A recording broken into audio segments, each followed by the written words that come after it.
উন্নয়ন বৈষম্যের জাঁতাকলে পিষ্ট রংপুর অঞ্চলের মানুষ, সরকার ও বিরোধী দলের টানাপোড়েনে এই অচলাবস্থা। আসছে ত্রয়োদশ জাতীয় সংসদ নির্বাচনে এবার তাই সাধারণের ভাবনা একটু আলাদা। সরকার গঠন করবে এমন সম্ভাবনাময় দলের সদস্যদের জনপ্রতিনিধি নির্বাচিত করতে চায় এই অঞ্চলের মানুষ। রংপুর থেকে শাহনেওয়াজ জনির ক্যামেরায় জুয়েল আহমেদের রিপোর্ট।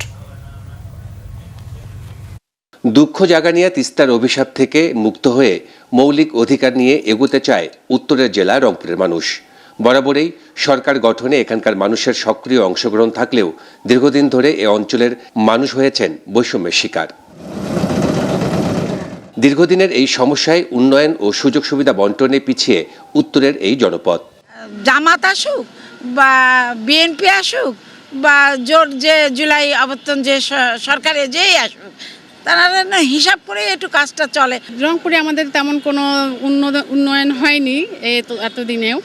তা আমরা যেটা চাই সেটা হচ্ছে যে দলই ক্ষমতায় আসবে আমাদের এমপি যেন সেই দলেরই হয়, আমরা এটা প্রত্যাশা করি। নির্বাচনে জয়ী দলের সংসদ সদস্য না পাওয়ায় অনেক ক্ষেত্রেই প্রত্যাশিত অগ্রগতি আসেনি বলে মনে করছেন স্থানীয়রা। ফলে তিস্তা পরিকল্পনা, কর্মসংস্থান ও শিল্পায়নের মতো গুরুত্বপূর্ণ ইস্যুগুলো রয়ে গেছে অধরা। আমরা দীর্ঘদিন অনেক রংপুরের লোক পিছিয়ে গেছি। আমরা আগামী দিন চাচ্ছি, আমরা যে অবস্থা পরিস্থিতি আছি আমরা তো হতাশ হয়ে গেছি।